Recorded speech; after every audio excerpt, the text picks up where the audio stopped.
Sore itu, langit mendung menggantung di atas perumahan sepi di pinggiran kota Indramayu. Keluarga Andra baru saja sampai di rumah baru mereka.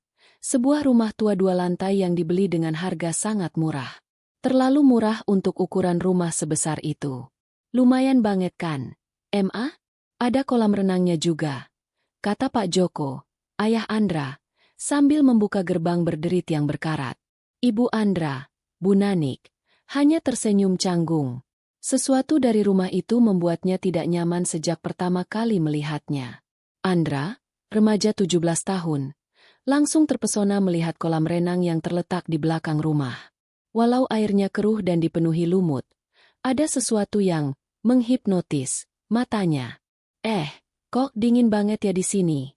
Gumam Andra sambil memegang besi pagar kolam. Dia sempat melihat sesuatu melintas cepat di dasar air.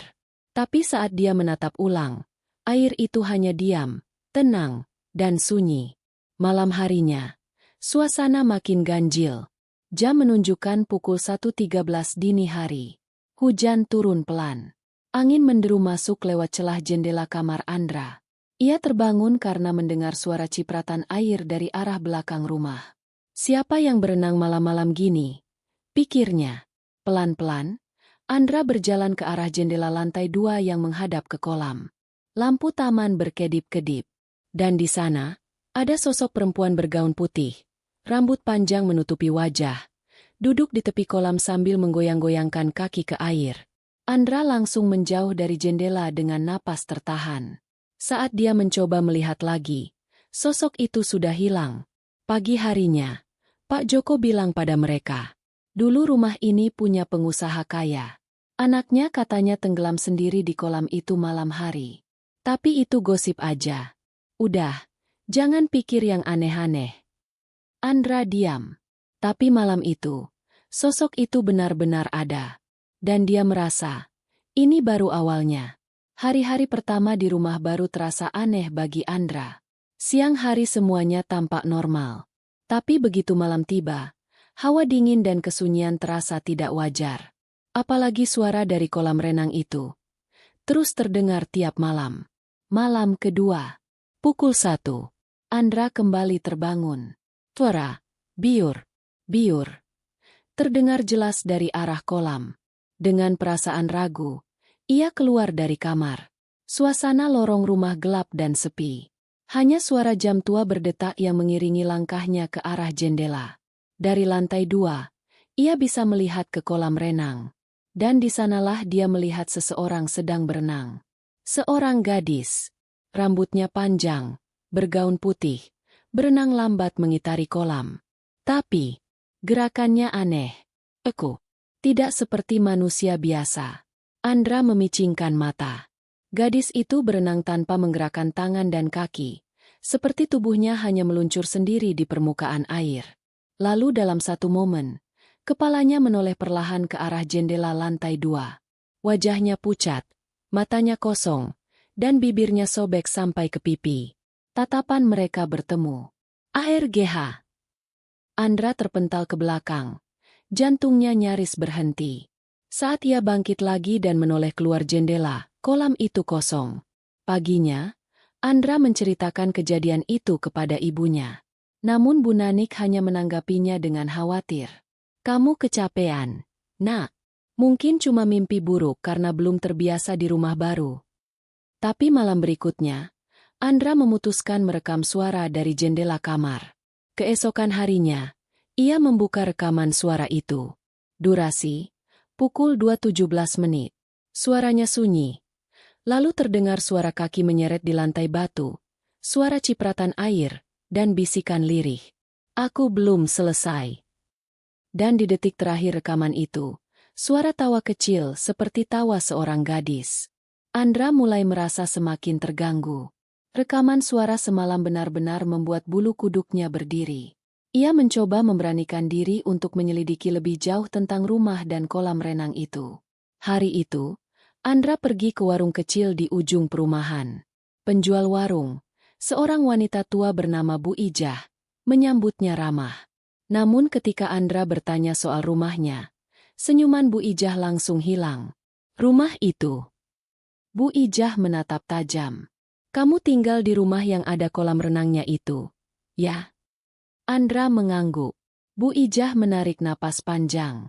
Dulu rumah itu punya Pak Mulyadi, pengusaha kaya. Dia punya satu anak perempuan, namanya Raisa. Cantik, sopan, tapi jarang keluar rumah. Andra menyimak serius. Bu Ijah melanjutkan dengan suara rendah.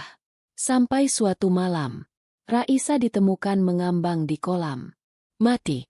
Katanya dia bunuh diri. Tapi orang-orang bilang lain. Ada jejak lebam di lehernya. Seperti dicekik. Tapi keluarga langsung buru-buru kubur jenazahnya. Setelah itu, rumah itu kosong lama. Tiap malam Jumat Kliwon, warga bilang suka ada yang lihat gadis jalan di pinggir kolam. Rambutnya basah, baju putihnya nempel di kulit. Andra merasa dadanya sesak. Malam harinya, Andra membuka lemari tua di loteng yang dipenuhi debu. Di dalamnya, ia menemukan kardus berisi album foto dan buku harian lusuh. Salah satu halaman buku itu bertuliskan, "Aku tidak percaya lagi pada siapapun." Dia bilang sayang, tapi tangannya menyakitiku. Aku ingin pergi, tapi aku juga ingin membalas. Di halaman terakhir, "Kalau aku mati di kolam ini, semoga airnya membawa dia juga bersamaku." Dan tiba-tiba, piur, suara air dari kolam renang terdengar lagi. Tapi kali ini lebih keras. Seperti ada yang lompat dari lantai atas ke dalam air. Andra berlari ke jendela. Tak ada siapa-siapa. Hanya permukaan air yang beriak. Seperti baru saja dilewati sesuatu. Hari itu suasana sekolah terasa lebih berat dari biasanya. Andra duduk melamun di kelas, pikirannya masih terus memutar kejadian semalam. Suara air, buku harian gadis itu, dan nama, Raisa, yang terus terngiang di kepalanya. Teman sebangkunya, Satria, menepuk pundaknya. "Weh, lo kenapa, bro? Lihat setannya." Andra ragu menjawab, tapi akhirnya ia menceritakan sebagian. "Gue tinggal di rumah yang ada kolam renangnya itu. Yang katanya pernah ada cewek mati tenggelam." Wajah Satria langsung berubah tegang. "Anjer, lo tinggal di rumah arwah itu?" Satria kemudian memanggil dua temannya, Gilang dan Ajeng. Mereka bertiga penasaran dan justru menantang Andra. "Udah, kita datengin aja rumah lo. Malam ini, kita buktiin. Sekalian konten YouTube." Malam harinya, 4 remaja itu berkumpul di rumah Andra.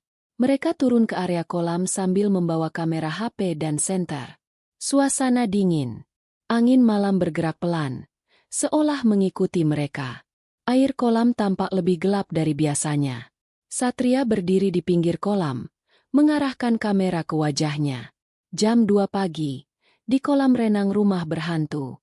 Kalau benar ada arwah, biar muncul sekarang. Gilang menimpali sambil tertawa. "Raisa, sini dong. Jangan malu-malu." Tiba-tiba, plung! Ajeng menjerit. "Gilang!" Dia jatuh. Gilang yang tadi berdiri di pinggir kolam tiba-tiba terjatuh ke dalam air. Tapi tidak seperti terjatuh biasa. Tubuhnya seperti ditarik ke bawah. Andra dan Satria langsung loncat masuk ke kolam. Mereka menyelam mencari Gilang. Tapi tak ada apa-apa.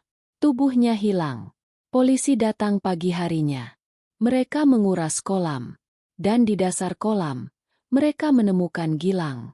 Matanya melotot. Mulutnya terbuka. Di lehernya ada bekas cekikan. Dokter forensik menyatakan, tidak ada air dalam paru-paru. Dia bukan tenggelam. Dia dicekik. Bu Nanik panik. Dan Pak Joko menyalahkan Andra karena mengajak teman malam-malam. Tapi Andra tahu ini bukan salahnya. Ini permulaan. Arwah Raisa tidak lagi hanya menampakkan diri. Sekarang, ia mulai menarik korban. Setelah kematian Gilang, suasana rumah Andra berubah drastis. Pak Joko mulai sering keluar kota dengan alasan pekerjaan. Tapi Andra curiga, ayahnya sebenarnya ingin menjauh dari rumah itu. Bu Nanik juga tampak semakin pucat dan sering membaca doa dengan suara pelan.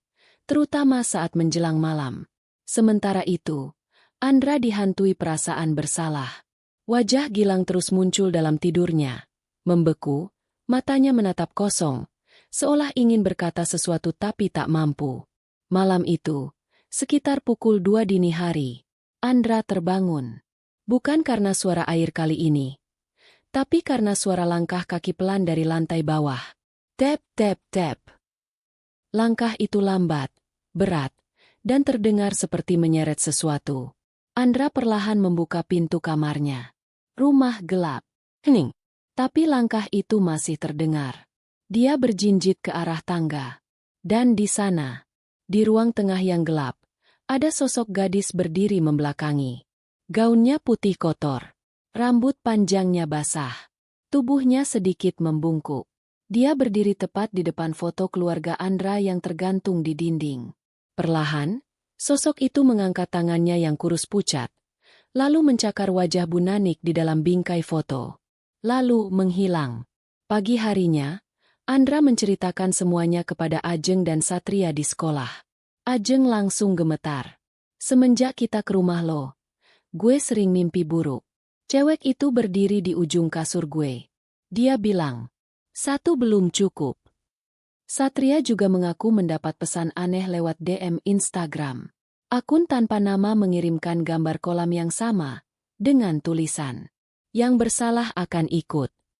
Andra mulai sadar. Arwah Raisa bukan hanya gentayangan, tapi punya niat, punya dendam. Dan dia akan menghabisi mereka satu persatu. Malam harinya, saat Andra kembali menatap kolam renang dari jendela kamarnya, airnya memerah. Perlahan, mengambang di tengah kolam, tubuh Gilang muncul lagi. Tapi matanya terbuka, dan mulutnya bergerak. Tolong, dia akan ambil yang berikutnya. Andra tersentak. Lalu air kembali bening. Tubuh itu menghilang. Dan malam pun berakhir dalam ketakutan yang lebih dalam. Sudah 3 malam berturut-turut Andra tidak bisa tidur. Wajah Gilang yang muncul di kolam, sosok gadis bergaun putih yang mencakar foto ibunya, dan bisikan-bisikan aneh membuatnya terjebak dalam lingkaran teror. Ajeng pun semakin parah. Ia mulai berbicara sendiri di kelas, menggumamkan nama yang sama berulang-ulang. Raisa. Raisa, dia nggak salah, dia nggak salah. Satria dan Andra mencoba menenangkan, tapi Ajeng malah menangis histeris saat melihat pantulan air dari botol minum. Aku lihat dia di air. Dia ngeliatin aku. Dia bilang aku selanjutnya. Malam itu, Andra dan Satria memutuskan untuk kembali ke rumah Andra dan menyelidiki lebih jauh. Mereka membawa kamera dan senter. Target mereka, menyelam ke dasar kolam. Karena sejak kematian Gilang, Andra merasa kolam itu bukan sekadar tempat kematian, tapi pintu ke sesuatu yang lain. Mereka turun jam 1 malam. Satria membawa tali dan kamera kedap air. Saat menyelam ke dasar, Satria menemukan sesuatu di sela-sela ubin kolam. Sebuah liontin rusak, berisi foto gadis kecil. Di belakangnya terukir huruf R. Tiba-tiba air jadi sangat dingin. Andra merasa tubuhnya seperti ditarik ke bawah. Bukan oleh Satria, tapi oleh tangan-tangan lain yang muncul dari dasar kolam. Dia berusaha naik ke atas. Dan saat berhasil, dia menoleh. Satria tidak muncul. Andra panik. Ia menyelam lagi, mencari temannya. Setelah beberapa menit, Satria muncul sendiri. Tapi wajahnya kosong. Dia berdiri di pinggir kolam sambil gemetar. Lalu berkata, dia tunjuk. Ajeng, dia mau Ajeng. Keesokan paginya, kabar duka tersebar cepat di sekolah. Ajeng ditemukan tewas di kamar mandi rumahnya. Tubuhnya telentang di lantai. Wajahnya menghadap ke atas. Ada air di sekeliling tubuhnya. Padahal lantai kering dan keran tidak menyala. Dan yang paling aneh, rambut Ajeng basah dan berlumut. Sekarang tinggal Andra dan Satria. 2 sahabat mereka telah mati. Dan keduanya mati dengan kondisi seperti tenggelam, walau tidak berada di dekat kolam renang. Andra yakin, ini bukan lagi teror biasa. Ini kutukan. Dan Raisa belum puas. Setelah kematian Ajeng, suasana sekolah berubah. Guru-guru mulai membahas soal tragedi beruntun yang menimpa murid-murid. Tapi Andra tahu, Ini bukan sekadar kebetulan. Ini pembalasan. Dan dia harus tahu siapa sebenarnya Raisa. Andra mulai menggali informasi. Ia kembali menemui Bu Ijah, penjaga warung tua yang pernah bercerita soal masa lalu rumah itu. Bu, saya mohon ceritakan yang sebenarnya. Siapa Raisa? Wajah Bu Ijah mengeras. Ia menatap Andra lekat-lekat sebelum akhirnya berkata pelan. Raisa anak tunggal Pak Mulyadi, pemilik rumah lama kamu. Anak yang baik. Tapi dia punya rahasia. Raisa, di usia 17, jatuh cinta dengan pemuda desa biasa bernama Arwan. Tapi hubungan itu ditentang keras oleh ayahnya yang sombong dan ambisius. Raisa sering dikurung di rumah. Bahkan sempat diancam akan dikirim keluar kota. Suatu malam, mereka berdua bertemu diam-diam di tepi kolam renang belakang rumah. Namun malam itu menjadi akhir segalanya. Raisa ditemukan tewas terapung. Tubuhnya lebam. Arwan menghilang. Dan Pak Mulyadi menyatakan bahwa anaknya bunuh diri karena depresi. Tapi warga sekitar mencurigai. Raisa dibunuh oleh orang dalam keluarganya sendiri. Andaikan anak itu masih hidup, mungkin dia akan bawa semua kebenaran ke permukaan, ucap Bu Ijah lirih. Setelah kembali ke rumah, Andra memutuskan mencari tahu lebih dalam tentang Pak Mulyadi. Ia menyusup ke gudang belakang rumah, yang terkunci selama ini. Dengan kunci tua yang ia temukan dari laci kamar almarhumah Raisa, Andra berhasil membuka pintunya. Di dalam gudang, berdebu dan penuh sarang laba-laba, Andra menemukan lemari besi kecil. Di dalamnya, foto lama keluarga Mulyadi, surat ancaman dari seseorang bernama Arwan, dan rekaman CCTV yang sudah retak sebagian. Andra menyalakan rekaman itu lewat laptop. Gambarnya buram, tapi jelas terlihat seorang pria dewasa menekan kepala Raisa ke dalam kolam. Dan itu bukan Arwan. Itu Pak Mulyadi. Andra menutup laptop dengan tangan gemetar. Kini ia tahu, Raisa tidak hanya dibunuh, dia dikhianati oleh ayahnya sendiri. Dan arwahnya tidak akan pernah tenang sebelum semuanya dibalas. Setelah mengetahui kebenaran bahwa Pak Mulyadi sendirilah yang membunuh Raisa, Andra tidak bisa diam. Ia sadar, Raisa tidak bisa tenang karena dosa masa lalu belum terbayar. Dan jika tidak segera diakhiri, akan ada korban berikutnya. Malam itu, Andra berbicara pada Satria. Satria, kita harus coba hubungi arwahnya. Kita harus tahu, apa sebenarnya yang dia mau. Satria awalnya menolak.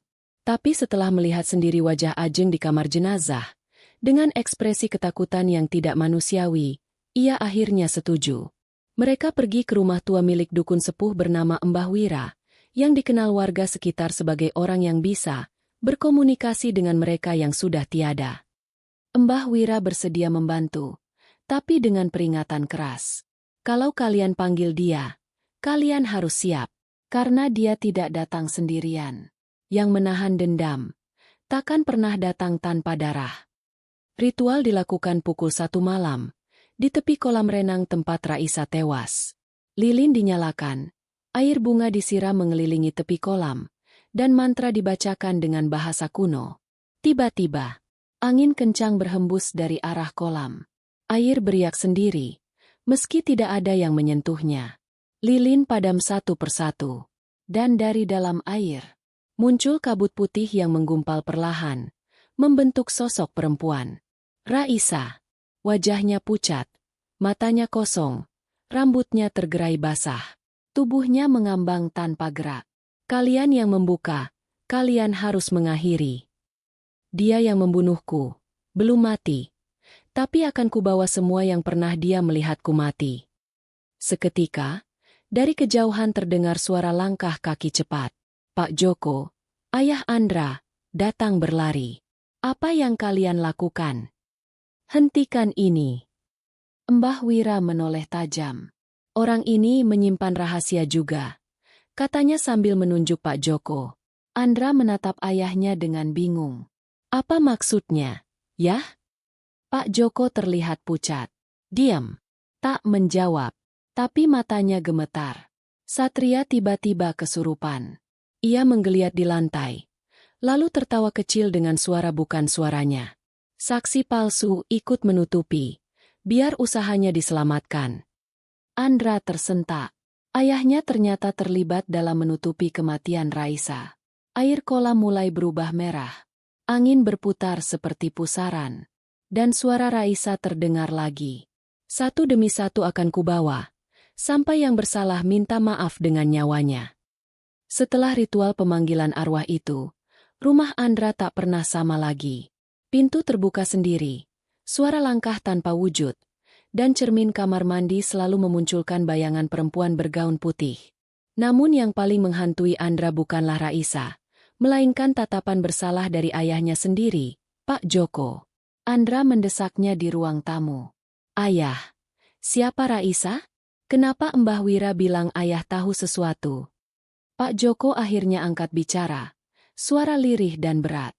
Ayah dulu bekerja sebagai kontraktor pembangunan rumah Pak Mulyadi. Waktu Raisa meninggal, ayah masih dekat dengan keluarga itu. Pak Mulyadi takut reputasinya rusak. Dia minta ayah bantu menyingkirkan rekaman CCTV malam kejadian. Sebagai imbalan, ayah diberi proyek besar. Rumah ini juga bagian dari hadiah itu. Andra gemetar. Jadi, ayah tahu Raisa dibunuh dan memilih diam. Pak Joko menunduk. Matanya berkaca-kaca. Ayah pikir kalau semua ditutup, arwahnya bakal tenang. Tapi ternyata tidak. Satria masih trauma. Semenjak kerasukan malam itu, ia merasa ada yang terus mengikutinya dari dalam bayangan. Setiap kali menatap air, di bak mandi, wastafel, bahkan genangan hujan, mata Raisa muncul di sana. Dan kini, malam itu, Satria mengurung diri di kamar. Tapi cermin di mejanya berembun sendiri, menuliskan kata-kata. Kau dim, kau ikut bersalah. Cermin meledak. Satria menjerit. Tapi saat ibunya masuk, kamar itu kosong. Andra mendapat pesan suara di HP-nya. Dari nomor tak dikenal. Isi rekamannya adalah suara gemetar Satria. Bro, tolong, dia ngikutin gue. Dia bilang gue bakal nyusul Gilang. Dan gue gak mau mati. Dan suara berikutnya bukan suara manusia. Suara berat. Seperti perempuan menjerit dari dalam air. Kalian semuanya akan kutenggelamkan. Andra membeku. Satu persatu, mulai menghilang. Dan Raisa belum selesai. Setelah pengakuan ayahnya dan menghilangnya Satria, Andra merasa waktu hampir habis. Raisa tidak hanya menuntut pembalasan, tapi juga keadilan. Dan dia tidak akan berhenti sampai semua yang menutupi kematiannya ikut tenggelam. Andra memutuskan satu hal. Ia harus menemukan kuburan Raisa. Andra kembali membuka buku harian lusuh milik Raisa. Di halaman paling akhir, ia menemukan kalimat samar tertulis dengan tinta merah yang mulai memudar. Kalau aku mati, aku ingin dikubur di dekat tempat pertama kali aku bertemu dia, di antara bunga Kamboja, di tanah kosong belakang sekolah. Andra langsung tahu tempat itu. Dulu, saat sekolah SMP, ada lahan kosong penuh pohon Kamboja di balik gedung tua yang kini sudah tidak dipakai. Ia pergi ke sana malam itu juga, membawa senter dan skop kecil. Lokasinya gelap dan sunyi. Pohon-pohon Kamboja bergoyang pelan diterpa angin, dan bau tanah basah bercampur aroma bunga menyengat. Setelah menggali beberapa menit, skop Andra membentur sesuatu. Sebuah peti kayu kecil. Bukan peti mati biasa, lebih seperti kotak persembahan. Di dalamnya, potongan rambut panjang hitam. Sebuah cincin emas kecil dengan inisial RA. Dan sehelai foto Raisa dengan Arwan, laki-laki desa yang dulu dikasihinya. Tiba-tiba, krek! Andra menoleh. Di balik kabut, seseorang berdiri. Satria. Tapi matanya kosong. Tubuhnya gemetar. Gue coba lari, tapi dia terus manggil. Lalu dia menunjuk tanah. Itu bukan kuburannya. Kuburannya disembunyikan lebih dalam di bawah fondasi rumah ini. Andra terdiam. Apa maksud lo? Satria meneteskan air mata. Gue dengar sendiri suara dari bawah lantai. Dia bilang, aku dikurung. Aku dibungkam. Aku dikubur tanpa nama. Andra kembali ke rumah dan mulai mengetuk lantai ruang tengah dengan palu kecil. Lalu, tok, tok, dung. Ada suara kosong di salah satu titik. Ia membongkar keramiknya. Dan di bawah lantai, terkubur tulang belulang manusia dengan kain putih yang sudah membusuk. Dan di antara tulang itu, liontin milik Raisa. Andra menatap temuan itu. Napasnya sesak. Raisa, aku akan ungkap semuanya. Aku janji. Namun tepat saat ia mengangkat tulang itu keluar, semua lampu rumah padam. Angin menerpa dari segala arah. Dan dari lorong gelap, suara tangisan perempuan terdengar. Kenapa? Kalian diam saja. Rumah Andra kini tidak lagi sekadar tempat tinggal. Ia adalah kuburan tersembunyi, tempat arwah Raisa dikurung hidup-hidup dalam sunyi dan dusta. Setelah menemukan kerangka di bawah lantai, Andra melaporkan semuanya ke polisi. Tapi, mereka tidak percaya. Ini cuma tulang hewan, kata seorang petugas dengan nada meremehkan. Andra mengamuk. Tapi Pak Joko justru diam. Tak membela.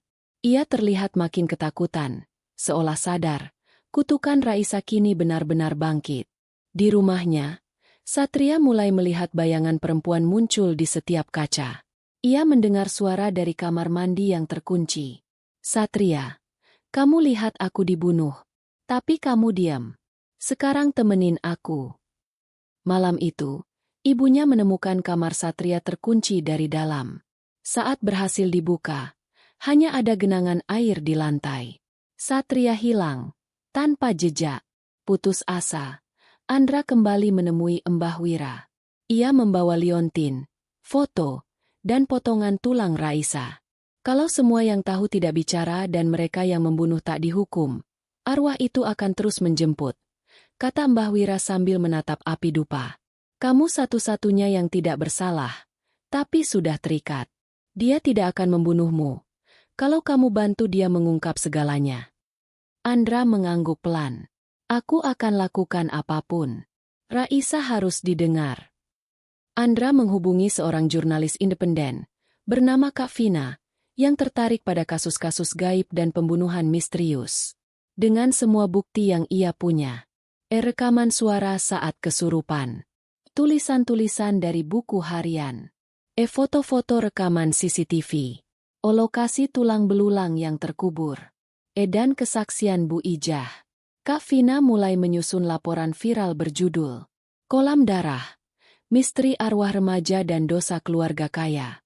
Namun, malam sebelum laporan itu ditayangkan, Kak Vina mengalami kecelakaan. Mobilnya menabrak pohon dan terbakar. Tidak ditemukan jejak rem.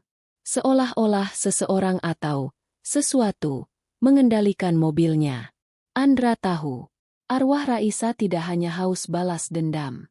Dia haus keadilan. Dan semua yang mencoba menghentikannya akan dihilangkan. Tapi Andra tidak gentar. Ia berdiri di tengah ruang tamunya, tempat Raisa terkubur dulu, dan berteriak. Aku akan bicara. Raisa, aku akan pastikan kau tidak diam lagi. Dari kolam renang, muncul sosok basah, berjalan pelan. Raisa menatap Andra, dan untuk pertama kalinya, ia tidak marah, tapi menangis.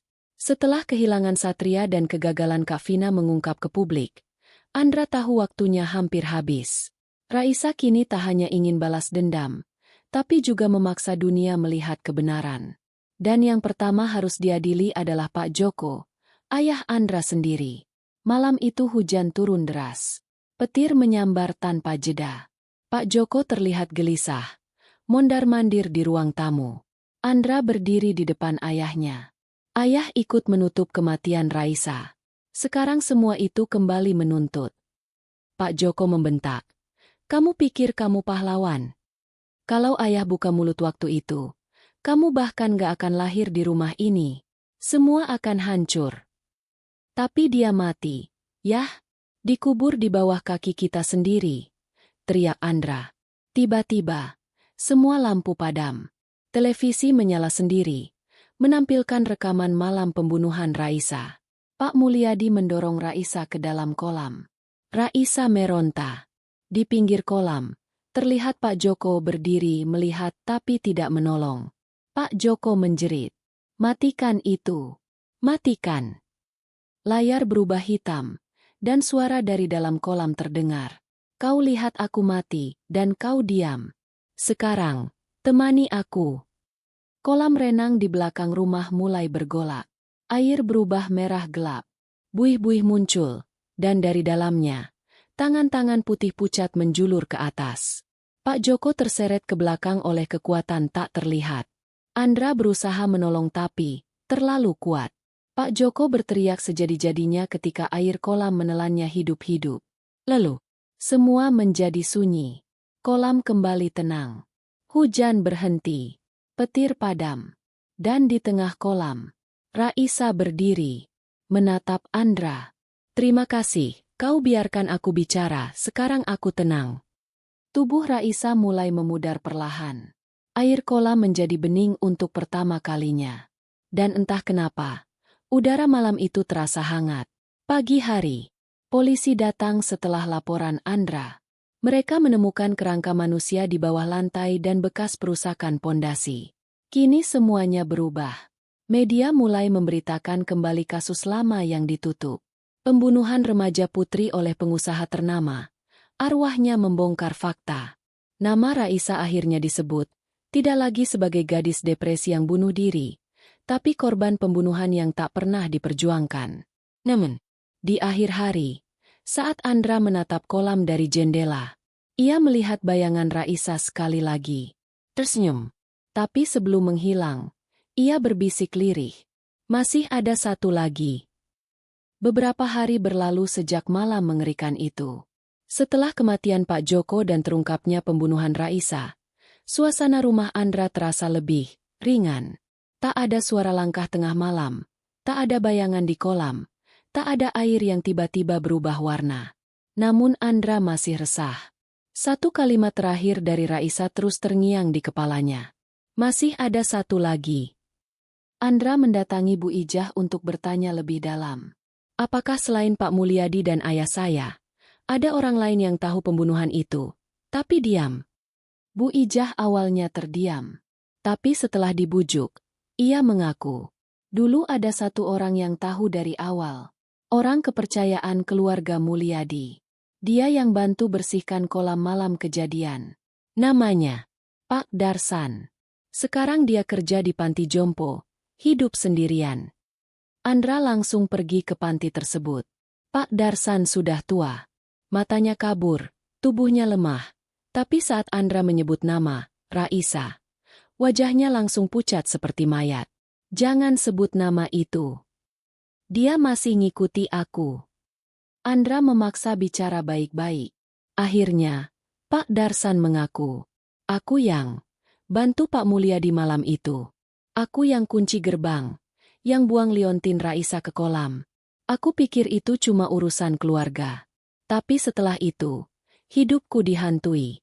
Istri dan anakku mati, tenggelam, di kolam umum, tanpa sebab." Andra menatap Pak Darsan tajam. Raisa bilang, "Satu lagi. Ken, Anda." Malamnya, Pak Darsan ditemukan tewas di kamar panti. Tubuhnya terapung, di dalam bak mandi. Walau bak itu kecil dan airnya hanya setinggi pinggang, ia tenggelam dalam posisi lurus, dengan mata melotot ke atas. Di dinding kamar mandinya, tertulis dengan air, "Yang melihat tapi memilih diam, harus ikut tenggelam." Kini Andra mengerti. Raisa bukan hanya mencari pembunuhnya, tapi juga semua yang membiarkan ia mati dalam sunyi. Dan sekarang, apakah benar semuanya telah dibayar? Atau ada satu lagi, yang bahkan belum Andra sadari? Setelah kematian Pak Darsan di panti jompo, Andra merasa semuanya telah selesai. Namun ada satu bagian dari kisah ini yang belum pernah benar-benar terungkap.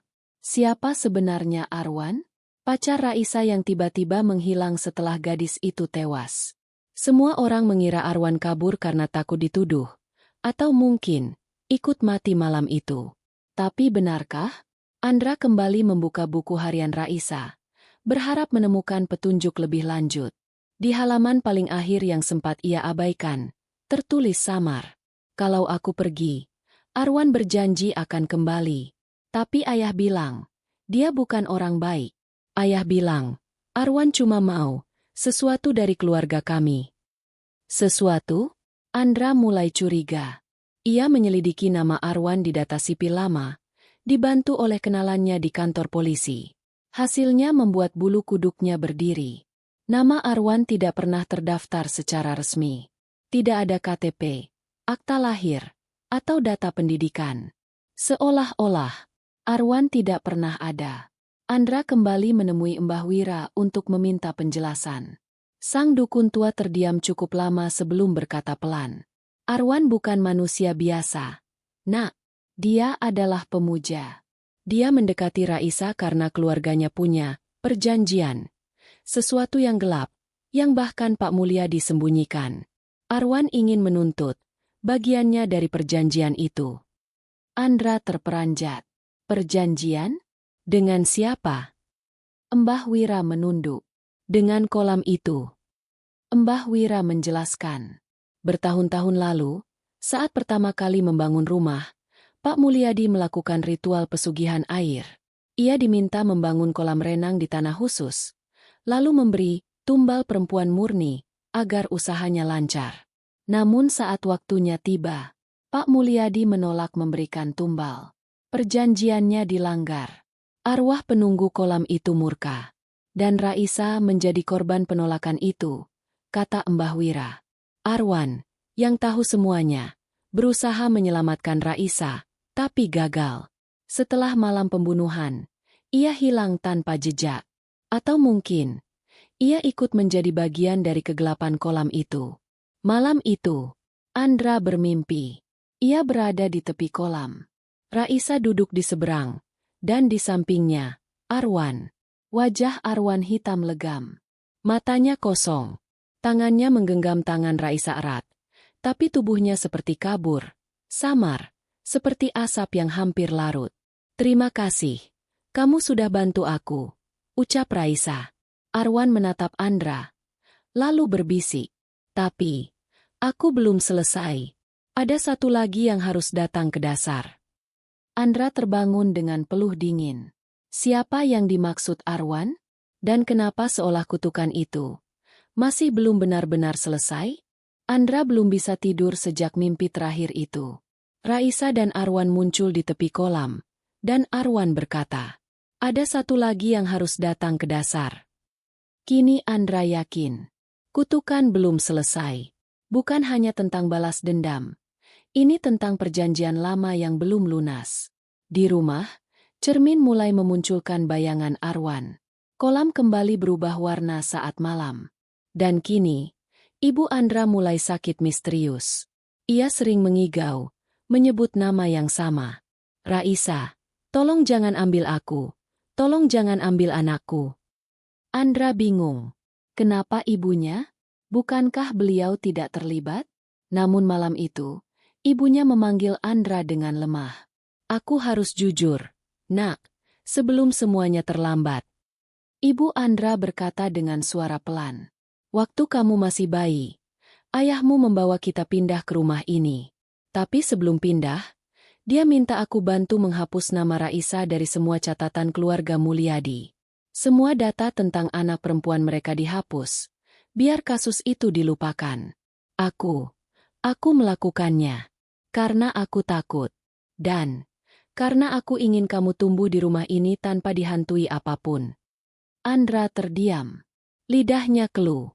Ternyata, ibunya juga ikut, membungkam, Raisa. Dan sekarang, mungkin dialah yang diminta, datang ke dasar. Malam itu, badai turun. Petir menghantam dekat rumah.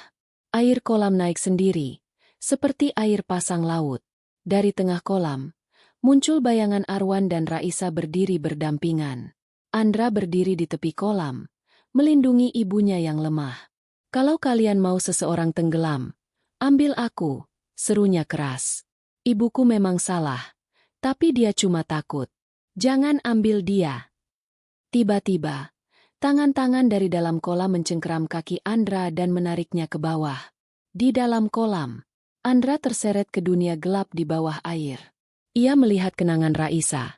Saat ia dipukul, dicekik, lalu dilempar ke dalam kolam oleh ayahnya. Ia melihat Arwan berlari, mencoba menolong, tapi dicegat oleh orang suruhan Pak Mulyadi. Dan kini, Arwan menatap Andra di dasar air. Kau bukan bagian dari dosa itu, tapi kau juga bukan bagian dari perjanjian. Karena itu, kau bisa memilih, tenggelam, atau lepaskan semuanya. Andra berteriak, lepaskan aku, lepaskan ibuku, biarkan Raisa tenang. Semua menjadi terang. Pagi hari, Andra terbangun di tepi kolam. Tubuhnya basah kuyup, tapi ia masih hidup. Kolam kembali bening. Tidak ada jejak darah, tidak ada kabut, tidak ada bayangan. Di lantai tepi kolam, tertulis dengan jari air. Sudah cukup.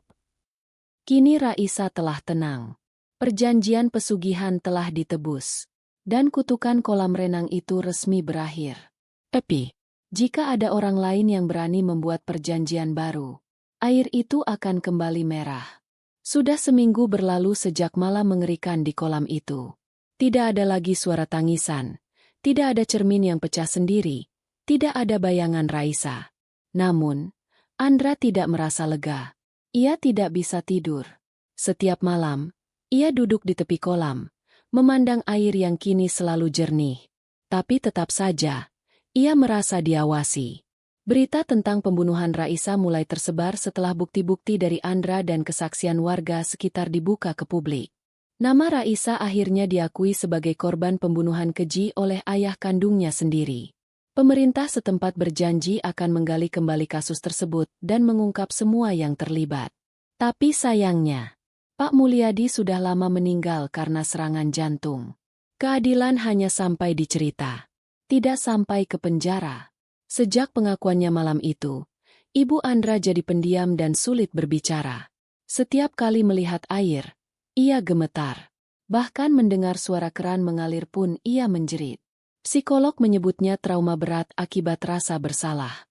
Andra merawat ibunya dengan sabar. Tapi dalam hati ia tahu, arwah Raisa mungkin telah pergi, tapi luka yang dia tinggalkan belum sembuh. Andra memutuskan menjual rumah tersebut. Namun tak satu pun pembeli tertarik. Bahkan setelah harga diturunkan drastis. Seorang calon pembeli yang sempat survei rumah berkata, "Saya merasa seperti ada seseorang yang sedang tenggelam di dalam kolam itu. Dan saya tahu dia belum selesai." Akhirnya, Andra memutuskan meninggalkan rumah itu begitu saja. Rumah itu dibiarkan kosong, kolam dikeringkan, dan pagar depan dikunci rantai. Tapi, air selalu muncul kembali di kolam, entah dari mana. Andra pindah ke kota lain, memulai hidup baru bersama ibunya. Ia menyimpan buku harian Raisa, liontin emas, dan foto terakhir mereka sebagai pengingat bahwa suara kebenaran tidak boleh dibungkam. Namun malam itu, saat ia hendak menutup jendela kamarnya, ia melihat pantulan bayangan perempuan berambut panjang di kaca. Wajahnya, bukan Raisa, tapi gadis lain. Andra menatapnya. Lalu bayangan itu tersenyum, dan hilang. Sudah hampir sebulan sejak Andra meninggalkan rumah berhantu itu. Ia tinggal di kontrakan sederhana di kota kecil bersama ibunya, yang perlahan mulai pulih meski trauma masih sering datang di malam hari. Namun, Andra belum benar-benar tenang. Bukan karena kenangan, melainkan karena sesuatu yang terus mengikuti. Andra pernah mencoba membuang liontin emas milik Raisa ke sungai. Namun keesokan harinya, liontin itu kembali tergeletak di atas meja makan, bersih dan mengkilap, seolah-olah tak pernah disentuh air. Ia membakarnya. Tapi besoknya liontin itu muncul di bawah bantal ibunya. Andra sadar. Raisa memang sudah pergi, tapi jejaknya tidak. Sesuatu yang lain tetap melekat. Suatu malam, Andra melihat sebuah foto lama keluarga di dompet ibunya. Di latar belakang foto, yang diambil di halaman rumah saat Andra kecil, ia melihat sesuatu yang tidak pernah ia sadari sebelumnya. Seorang gadis remaja berdiri di dekat kolam. Bukan Raisa. Wajahnya asing. Matanya menatap lurus ke kamera. Dan anehnya, gadis itu tidak punya bayangan. Andra bertanya pada ibunya, "Siapa itu?" Ibunya hanya menjawab, "Aku tidak tahu. Aku bahkan tidak pernah merasa ada orang lain di hari itu." Malam itu, Andra menerima telepon. Layar HP menampilkan nomor tidak dikenal. Ia angkat. Tidak ada suara. Hanya suara air mengalir pelan, seperti dari keran yang bocor. Lalu, suara anak perempuan berbisik, "Kamu bisa dengar aku, kan?" Andra langsung menutup telepon. Andra berdiri di depan kaca kamar mandi. Ia mencoba meyakinkan diri bahwa semuanya sudah berakhir. Namun dari dalam cermin, sebuah tangan putih pucat merayap dari balik bahunya. Ia menoleh. Tak ada siapa-siapa. Tapi saat menatap kembali ke cermin, bayangan gadis yang sama dalam foto tadi berdiri tepat di belakangnya. Dia bukan Raisa. Tapi, entah siapa. Dan dia tersenyum, dengan mata yang tidak berkedip. Kolam itu hanya awal. Yang kalian kubur bukan satu. Dan sekarang, aku yang bicara. Andra kini hidup dalam ketenangan yang palsu. Raisa sudah tenang. Atau setidaknya, begitulah yang ia pikirkan. Tapi sejak kemunculan gadis misterius di foto dan cermin, Andra merasa kutukan itu tidak berhenti, melainkan berpindah wujud. Andra kembali ke tempat panti jompo tempat Pak Darsan dulu tinggal sebelum meninggal. Ia diam-diam berbicara dengan salah satu perawat lama di sana. Perawat itu memberi informasi yang mengejutkan. Pak Darsan sempat ngomong soal perjanjian lama. Bukan cuma dengan keluarga Pak Mulyadi, tapi juga dengan keluarga lain di desa sebelah. Katanya, dulu ada 3 gadis yang pernah jadi tumbal dalam ritual air. Tapi yang selamat hanya 1. Andra langsung mencatat lokasi desa itu, Desa Karangjati. Letaknya hanya sekitar 30 menit dari tempat tinggal lamanya. Andra berkunjung ke desa tersebut. Di sana, ia menemukan sebuah kolam tua di tengah hutan.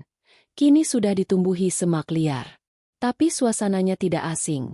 Angin di sekeliling kolam terasa dingin dan berat. Penduduk setempat menolak bicara.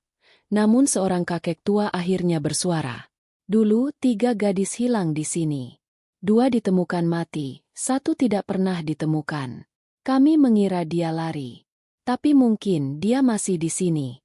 Mungkin dia yang sekarang ikut bangkit bersuara setelah kolam di rumahmu dibuka." Andra sadar, bayangan gadis yang ia lihat bukan Raisa. Tapi gadis ketiga, yang tidak pernah dikubur, tidak pernah dicari, dan tidak pernah dikenang. Malamnya, Andra membuka kembali foto lama dari dompet ibunya. Ia menggunakan alat filter pencocokan wajah dari temannya yang ahli IT. Wajah gadis itu tidak cocok dengan Raisa. Tapi cocok dengan data hilang dari kasus tahun 1997. Seorang gadis bernama Melanie, umur 16 tahun, hilang tanpa jejak di desa Karangjati. Andra terdiam. Raisa membangunkan yang lain. Telepon kembali berdering. Nomor tak dikenal. Andra angkat.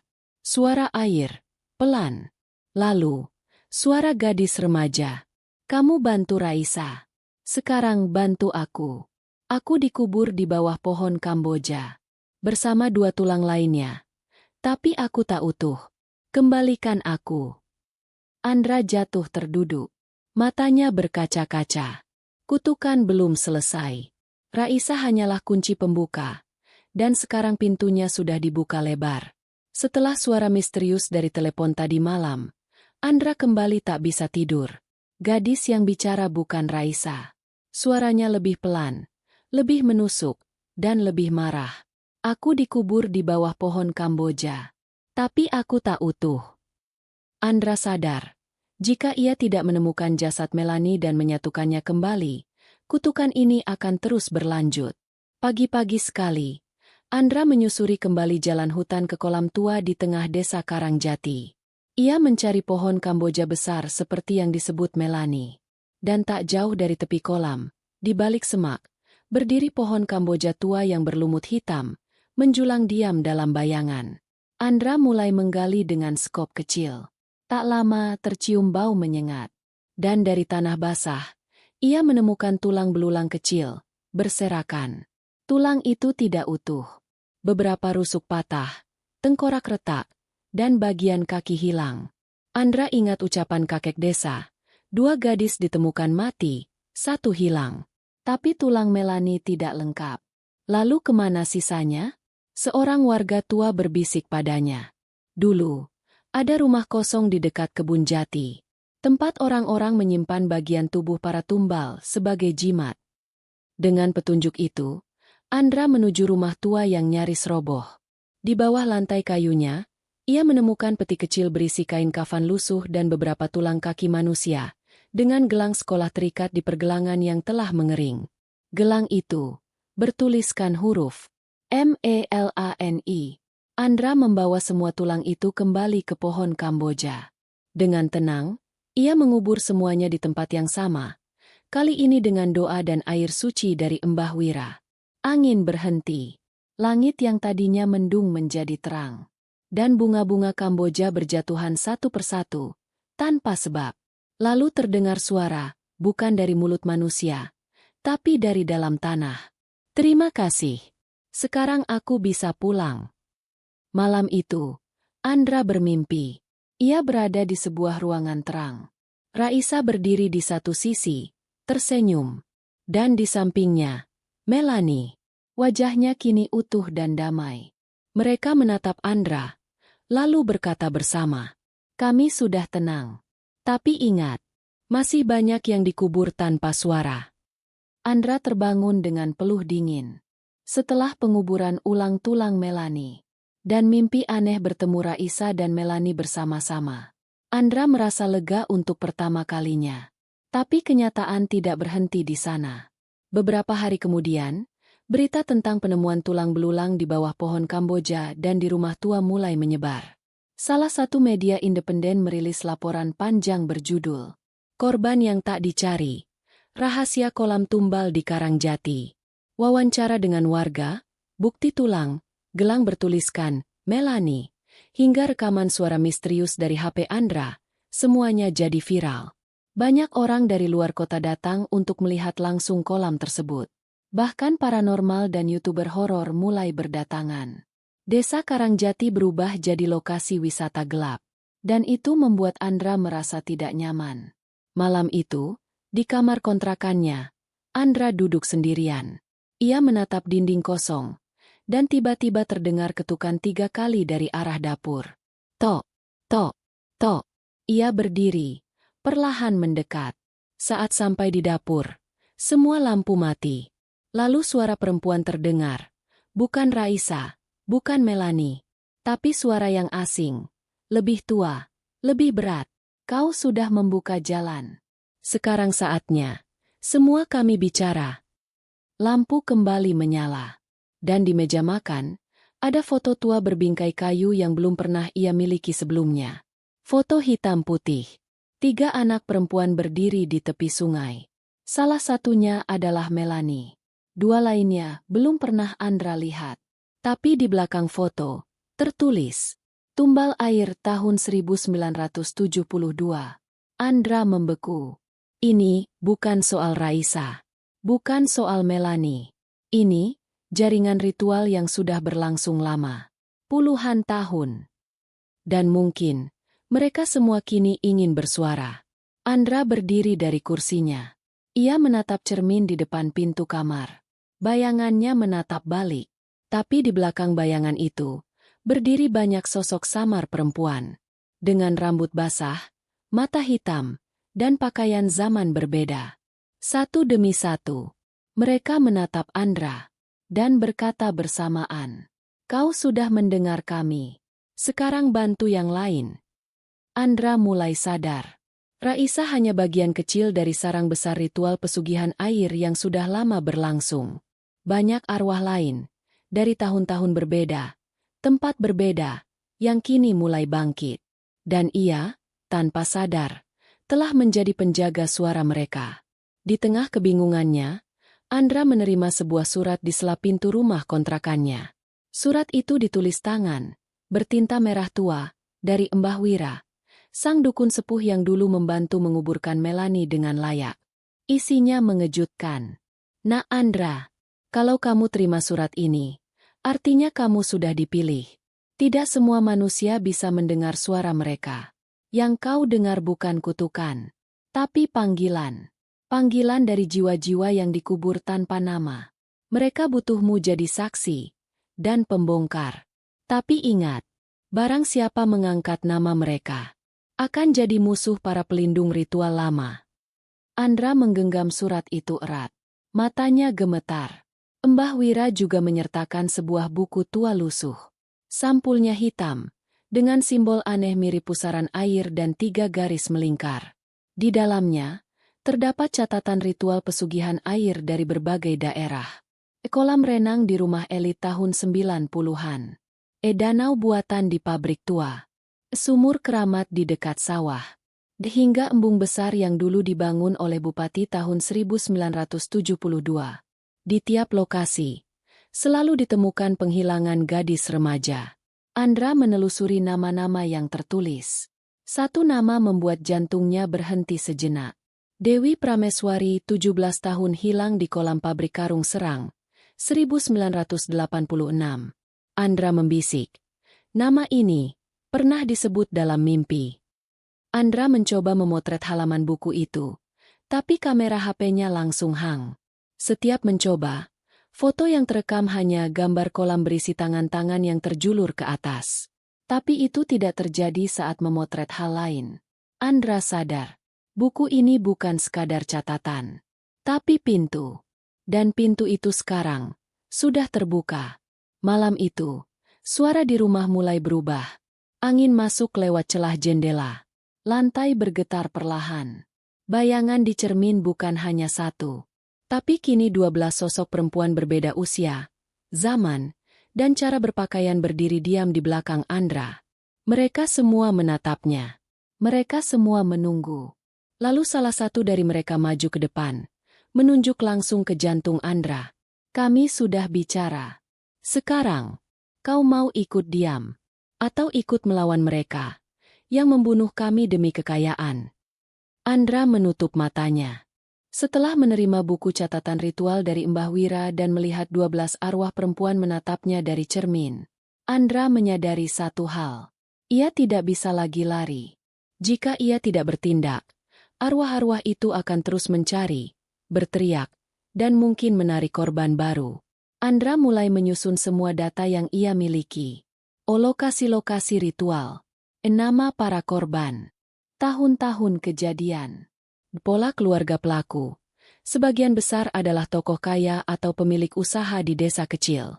Ia membandingkan nama-nama itu dengan catatan publik. Hasilnya mengejutkan. Beberapa keluarga pelaku masih aktif dan hidup nyaman hingga sekarang. Bahkan, ada yang menjadi pejabat. Salah satu nama yang muncul adalah Raden Surya Atmaja, mantan kepala desa Karangjati, kini anggota Dewan Kabupaten. Andra menghubungi jurnalis yang pernah meliput kasus Raisa dan Melani, dan memberinya semua dokumen. Mereka sepakat, semua harus dibuka ke publik. Tapi sebelum rencana publikasi dilaksanakan, Andra mulai mendapat ancaman, bukan dari manusia, tapi dari dunia lain. Setiap malam, suara-suara datang semakin jelas. Tangisan perempuan, suara cekikikan anak kecil, bahkan suara tawa pria tua, yang seolah menertawakan upayanya. Lalu, suatu malam, dinding kamar Andra tertulis sendiri dengan darah. Kamu ikut masuk. Kamu tidak bisa keluar. Ibunya pingsan malam itu. Dan saat Andra berlari ke kamar mandi untuk mengambil air, ia melihat di kaca. Sosok pria tua berjubah putih. Wajahnya rusak, matanya bolong, mulutnya robek, menatap dari balik bahunya.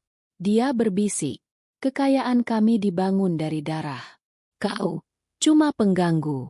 Kami bisa hidup tanpa kepala. Tapi kamu akan mati tanpa nama.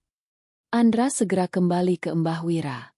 Di sana, ia diberi ritual perlindungan terakhir, yang hanya bisa digunakan satu kali, untuk menutup satu pintu dunia gaib sementara. Namun, kata Mbah Wira, Kalau kamu benar-benar buka semua ini, mereka akan datang. Kamu bisa mati. Tapi kalau kamu diam, kamu akan hidup tapi dihantui. Andra menggenggam tas berisi dokumen, video, dan catatan. Ia menatap Mbah Wira, lalu berkata, "Kalau mereka bisa hidup dari darah, aku akan lawan dengan suara. Biar dunia tahu." Keesokan harinya, jurnalis itu mengunggah seluruh laporan investigasi ke internet. Video viral menyebar cepat. Ritual pesugihan air dari 1970 hingga sekarang. Lengkap dengan nama-nama korban dan lokasi para pelaku yang masih hidup. Beberapa hari kemudian, satu persatu pelaku mulai menghilang. Ada yang mati tenggelam di kolam sendiri. Ada yang ditemukan dengan mata melotot dalam bak mandi. Ada yang membakar rumahnya sendiri karena merasa dikepung air. Andra hanya menatap berita itu dari jauh. Ia tahu, bukan dia yang membalas, tapi para korban yang akhirnya bersuara. Sudah 1 bulan berlalu sejak Andra dan tim jurnalis mempublikasikan seluruh rahasia hitam itu. Seluruh negeri gempar. Banyak orang mulai menghubungkan kematian aneh di masa lalu dengan pola pesugihan air yang terungkap. Tapi yang paling mengejutkan, sebagian pelaku memang menghilang, tapi ada yang selamat. Dan orang-orang itu kini menuduh Andra mengada-ada demi ketenaran. Namun Andra tetap diam. Ia tahu, kebenaran tidak butuh pembelaan. Karena arwah yang benar akan terus bersuara. Ibu Andra kini mulai pulih dari trauma. Namun ia membuat satu permintaan. Jangan pernah bawa aku ke dekat air lagi. Bukan karena takut, tapi karena aku sadar. Kita pernah hidup di atas darah. Andra hanya mengangguk. Suatu pagi, Andra mendapat sebuah surat tanpa nama pengirim. Isinya hanya satu kalimat. Kau sudah menyelamatkan 12. Tapi masih ada puluhan lainnya. Kami tunggu. Andra menggenggam surat itu dengan tenang. Lalu ia menatap peta besar di mejanya, bertanda bintang merah di berbagai lokasi. Kolam tua, sumur dalam, sungai mati, pabrik tua. Satu suara bisa mengguncang satu dunia, pikirnya. Sebelum tidur malam itu, Andra membuka kembali buku hitam lusuh dari Mbah Wira. Di halaman paling akhir, yang semula kosong, kini muncul tulisan merah sendiri. Jangan biarkan kami jadi legenda.